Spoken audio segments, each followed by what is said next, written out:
Dear students, এসো আমরা শিখি চ্যানেলে তোমাদের সবাইকে স্বাগত জানাই। আমি Sanchita Hazra, MSc in physical chemistry. তোমাদের ওয়েস্ট বেঙ্গল বোর্ডের অন্তর্গত বিভিন্ন ক্লাসের অঙ্ক, পরিবেশ, ভৌতবিজ্ঞান, ইংরাজি বিষয়ে পড়ার জন্য আমি সহযোগিতা করে থাকি।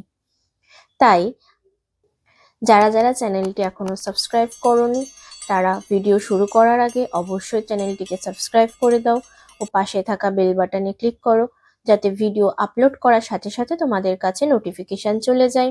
ভিডিওটাকে কমপ্লিট করার পর অবশ্যই ভিডিওটাতে একটা লাইক করবে ও তোমাদের বন্ধুদের সাথে ভিডিওটা শেয়ার করে দিও, যাতে এই ভিডিওটা দেখে তারাও উপকৃত হতে পারে। তো চলো ভিডিও শুরু করা যাক। আজ আমরা পড়ব ক্লাস 3 বাটারফ্লাই। বাটারফ্লাইয়ের মধ্যে আজ আমাদের আলোচ্য বিষয় হলো lesson 3, the grasshopper and the ants. চলে এলাম the grasshopper and the ants গল্পটাতে। প্রথমেই এখানে রয়েছে কয়েকটা প্রশ্ন।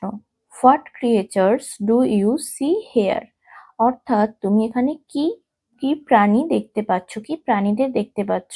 তো ছবিটা আমরা দেখে নিই। ছবিটার মধ্যে আমরা কি কি প্রাণী দেখতে পাচ্ছি। রয়েছে একটা গ্রাসহপার্স আর রয়েছে 3টে অ্যান্ট। গ্রাসহপার্স মানে গঙ্গা ফড়িং আর অ্যান্ট মানে পিঁপড়ে। Where do you find them? তুমি কোথায় তাদের দেখতে পাও? পিঁপড়ে তো আমরা বাড়িতেই দেখতে পাই, আমাদের বাড়ির মধ্যেই থাকে, মাঠে ঘাটে সব জায়গাতে দেখতে পাওয়া যায়। আর গ্রাসহপার্স অর্থাৎ গঙ্গা ফড়িংদের আমরা মাঠে দেখতে পাই, গাছেতে দেখতে পাই। How many ants are there in the picture? ছবিটাতে কটা পিঁপড়ে রয়েছে? দেখো ছবিটাতে পরিষ্কার 3টে পিঁপড়ে আমরা দেখতে পাচ্ছি। What is the গ্রাসহপার doing? গ্রাসহপার কি করছে? আমরা কি দেখছি? গ্রাসহপার ভায়োলিন বা বেহালা বাজাচ্ছে। চলে এলাম ইউনিট 1-এ। আমরা আজকে ইউনিট 1টা কমপ্লিট করব। তো প্রথমে রিডিংটা পড়ে নিই।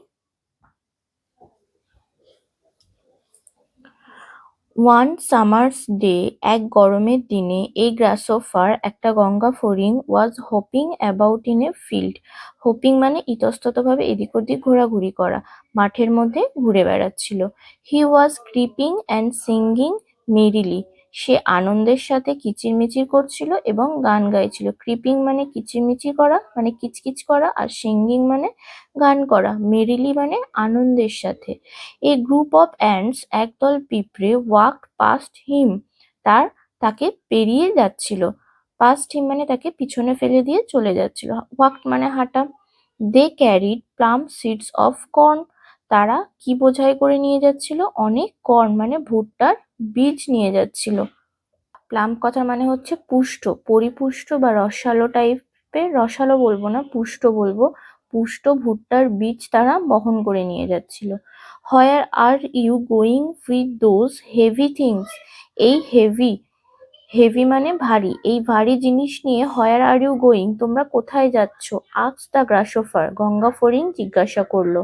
হেভিটা, এখানে যে সমস্ত রেড কালারের ওয়ার্ডগুলো রয়েছে, এই প্যাসেজটার মধ্যে যে সমস্ত রেড কালারের ওয়ার্ডগুলো রয়েছে সেগুলো আমাদের পরে কাজে লাগবে, তাই এটা আমি মার্ক করে রেখেছি। উইদাউট স্টপিং, না থেমে, দ্য ফার্স্ট অ্যান্ড রিপ্লাইড, প্রথম পিঁপড়েটা উত্তর দিল, টু আওয়ার অ্যান্ট হিল, আমাদের পিঁপড়ের পাহাড়ে। This is the third seed I am carrying today, carrying মানে বহন করে নিয়ে যাওয়া। This is the third seed, এটা 3 নাম্বার বীজ যেটা আমি আজ বহন করে নিয়ে যাচ্ছি। অর্থাৎ এর আগে পিঁপড়েটা আরো 2টো বীজ এইভাবে, অর্থাৎ এর আগে পিঁপড়েটা আরো 2টো এরকম ভুট্টার বীজ নিয়ে গেছে তাদের পিঁপড়ের পাহাড়ে, আর এটা হলো 3 নাম্বার বীজ সে নিয়ে যাচ্ছে। Where are you working so hard, তোমরা এত পরিশ্রম কেন করছো? Why don't you come and sing with me, তোমরা কেন এসে আমার সাথে গান গাইছো না?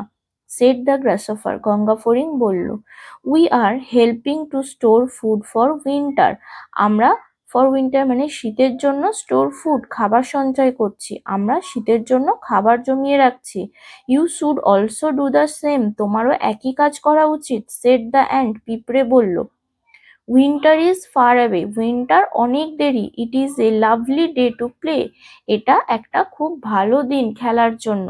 স্যাং দ্য গ্রাসহপার, গ্রাসহপার গান গাইতে গাইতে বলল। But the ants went on their way, কিন্তু পিঁপড়েটা তাদের রাস্তায় চলতেই লাগলো। They continued with their hard work, তারা তাদের কঠোর পরিশ্রমটা চালিয়ে যেতে লাগলো।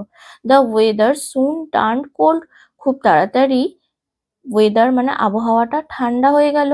এ থিক হোয়াইট ব্ল্যাঙ্কেট, একটা মোটা সাদা চাদর, অফ স্নো, বরফের, ব্ল্যাঙ্কেট মানে আমরা জানি কম্বল, এখানে আমরা চাদর ব্যবহার করতে পারি। বরফের চাদর কভার্ড অল দ্য ফুড, সমস্ত খাবারকে ঢাকা দিয়ে দিল। লাইং ইন দ্য ফিল্ড, যেগুলো মাঠে পড়েছিল, অর্থাৎ মাঠে পড়ে থাকা সমস্ত খাবারের ওপর একটা মোটা সাদা বরফের আস্তরণ পড়ে গেল। The grasshopper could not find any food, গঙ্গা ফড়িংটা কোনো খাবার খুঁজে পেল না। He went to the ants hill, সে তখন কোথায় গেল? সেই পিঁপড়েদের পাহাড়ে।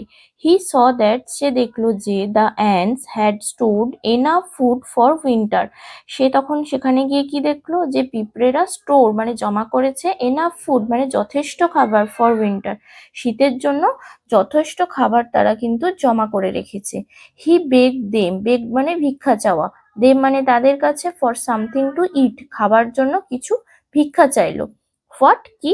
Cried the ants in surprise, পিঁপড়েটা অবাক হয়ে বলল, কি?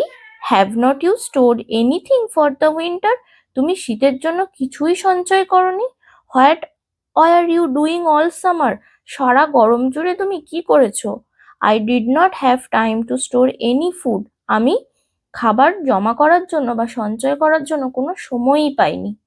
সেড দ্য গ্রাসহফার, গ্রাসহফার বলল, I was so busy playing music, আমি গান গাইতেই ব্যস্ত ছিলাম।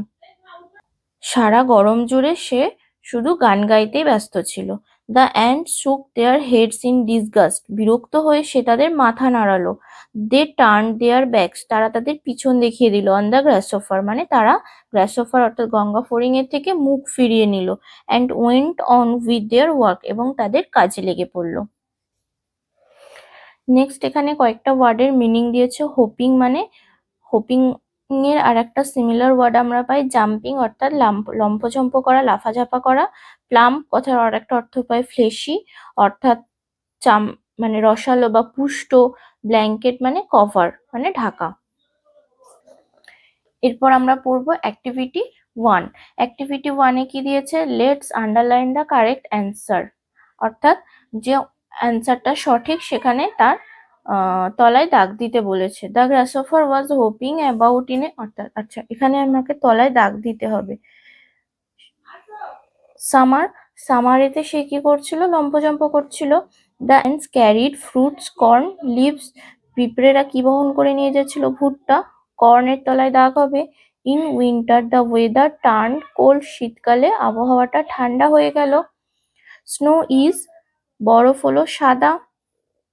The grasshopper spend the summer playing music, সারা গ্রীষ্ম জুড়ে সে কি করেছে? গান শুনেছে। এবার চলে এলাম অ্যাক্টিভিটি 2 তে। কি বলেছে? কলাম এর সাথে কলাম বি ম্যাচ করাতে বলেছে। টু মেক মিনিংফুল ওয়ার্ডস, একটা অর্থপূর্ণ শব্দ তৈরি করার জন্য। তো আমি করে দিয়েছি, দেখো গ্রাসহফার, গ্রাস এখানে আছে গ্রাস, তার সাথে লাগিয়েছি হফার, দিয়ে হয়ে গেছে গ্রাসহফার্স। উইন তার সাথে টার হয়ে হয়েছে উইন্টার।